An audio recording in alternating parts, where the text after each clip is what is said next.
Early on Saturday morning we headed to St Patrick's College in Launceston to set up our 6 metre high instant scaffold for the big game between St Pat's and Campbell Town.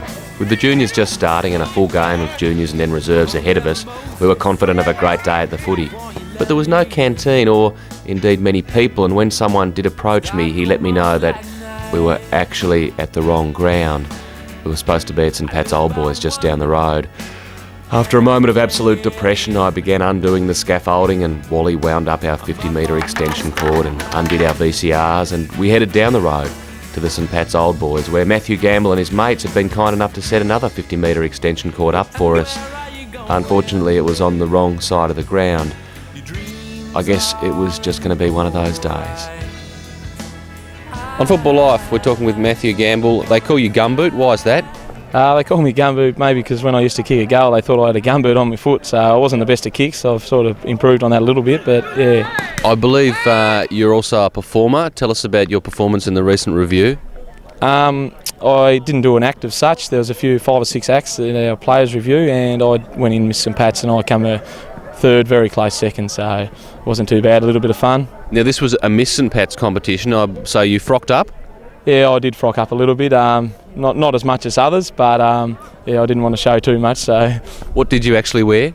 I wore one of my grandma's old swimsuits, which is probably 50 odd years old. So had that on, and yeah, had the wig and did a bit of surfing to the Beach Boys songs, and yeah. Was it revealing? Oh, not really, no. A little bit towards the end, so that's about it. I haven't really got that good stuff to reveal, so. That's not what I've heard. Oh, well, I don't know. Now, are you expecting a tough game against Campbell Town? They've won 35 straight. Yeah, it should be a tough game. We played in 99 and beat them in the Premiership, but that's the past now. So this year we've had 2 defeats by them, and this is the last game of the round. And bar a few injuries, we've got 21 blokes on the ground, so it should be good and have a good hit out today, yeah.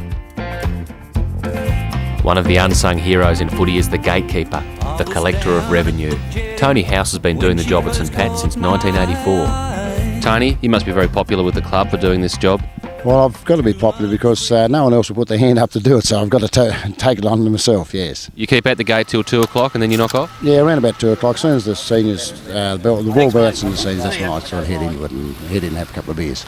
I believe in that couple of beers, it's also a very important official role. You're the official beer taster at the club? Yeah, well, that's right. They seem to bring me out an 80-ounce beer to see that it's got the right temperature and the taste's all right, so it's very nice of them. Have you ever knocked one back? Not yet, no. Not yet. What's the best thing about the St Pat's Footy Club? Well, I think it is the comradeship, and we're all a good bunch of mob here, and there's no actual paid players, so they all come up here voluntary, and they just enjoy their footy, enjoy the club. And what is it you love about footy?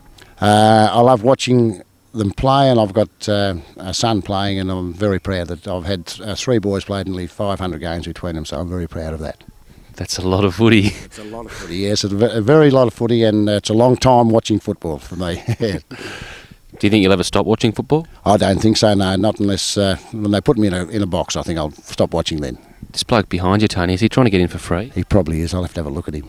Go on. I'll have to go over and sneak up and see if I can get some money off him. Yeah, we're with you, mate. We'll back you up. Okay, thank you. Hi, mate.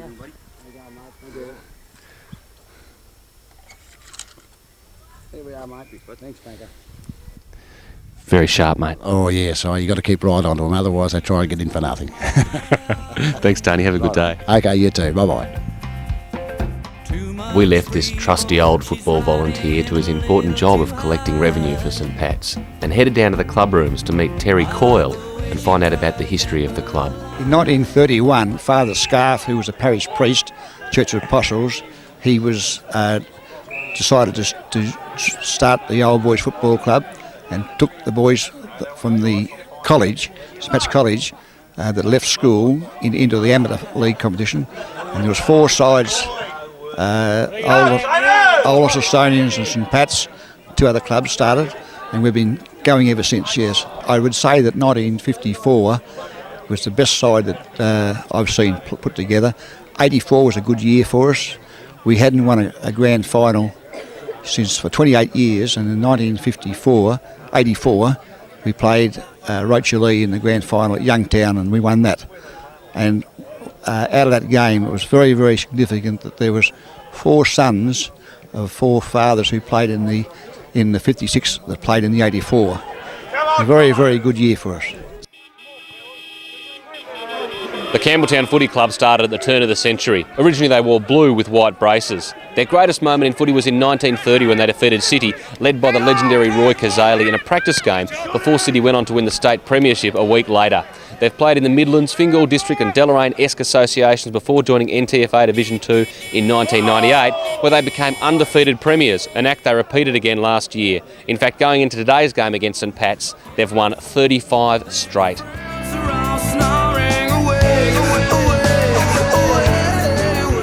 Campbelltown were very good early in the game and showed exactly why they've won 35 straight. Follows it up well, kicks it in, going in the line and kicks a...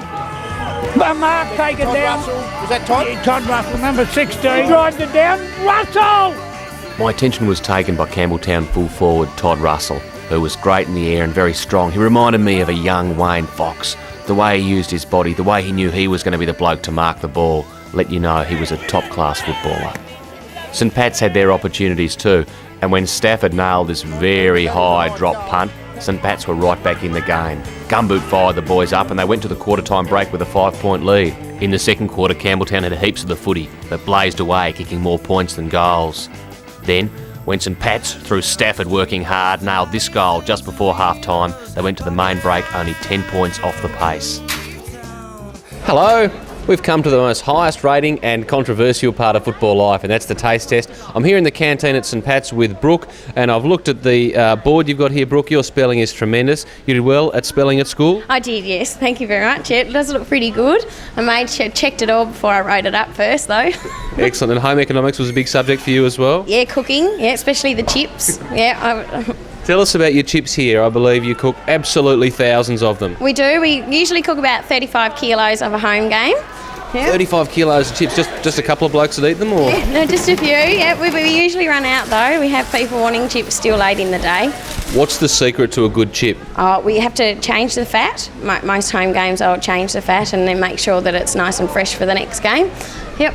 Now, your saveloys are also big here. Can you, very big. Can you tell me what's in a saveloy? Well, I'm not really sure what's in a saveloy. I don't really know if I want to know either. What do you think might be in them? I'm not really sure. What animal do they come from? Well, your guess is as good as mine. What part of the animal? I don't know. Are they nice? Are they healthy? No, they're not very healthy. I'd rather have our nice fruit instead of a sav. You do offer fruit here, which is a great thing. Mm-hmm. Yep. Now, what encouraged you to come and work in the canteen here? My boyfriend plays footy for St Pat's and he's also the treasurer, and I've been doing the canteen for about 5 years, helping out, and yeah, just continue to do it. Cool. Now, I believe in your cupboard over here, it's not a cupboard, is it? What is it? No, it's an oven.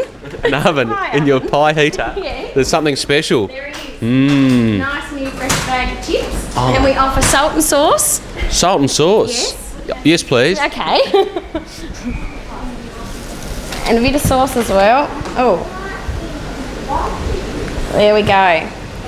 Fantastic. Now, if you could be the audio person for a moment. Okay. And I'll be the connoisseur. So here we go.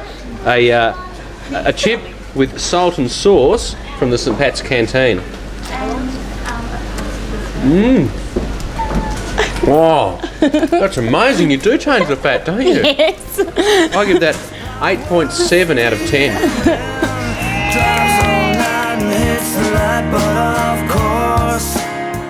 At just about every footy ground, there's a footy legend.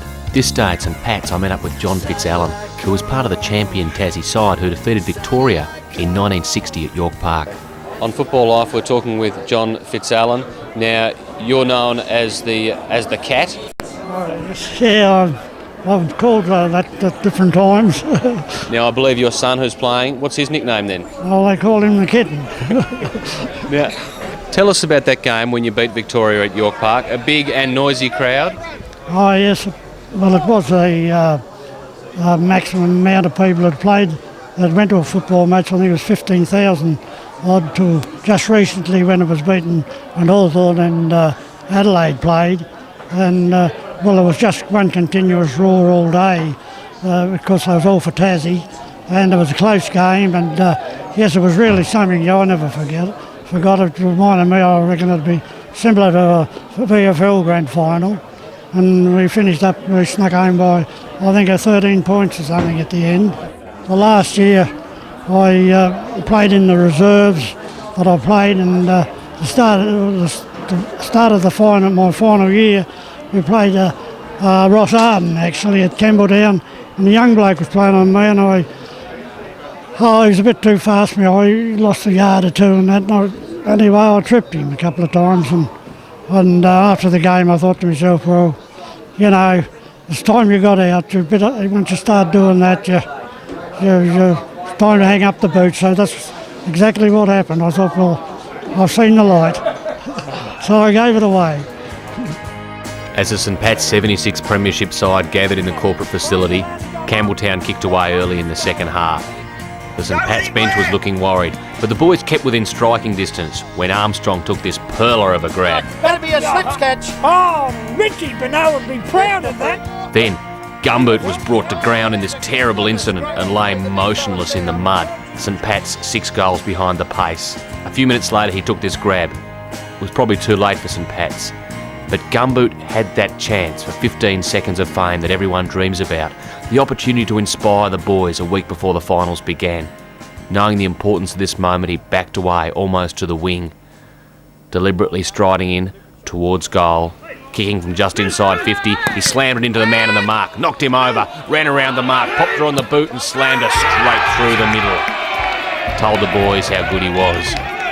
But moments later, Stephen Lovegrove gathered and put this one through for Campbell Town, and you could tell from the expression on the St Pat's goal umpire's face that it was all over for the Saints. Campbell Town by 63 points.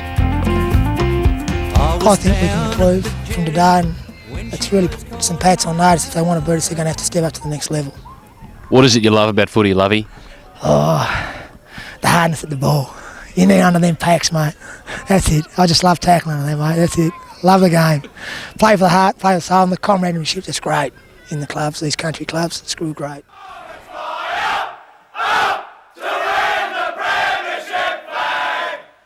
Now, you've come to the end of the game now. What do you like doing best once the game's finished? Well, there's a fair chance there's a few amber ales going down at the club rooms then probably down to the Crown Hotel. And then under the stairs at the Crown Hotel later on? No, hopefully not tonight. Keep it under control? Yeah, I think so. Thanks, Gumboot. No worries. Thanks, Dave.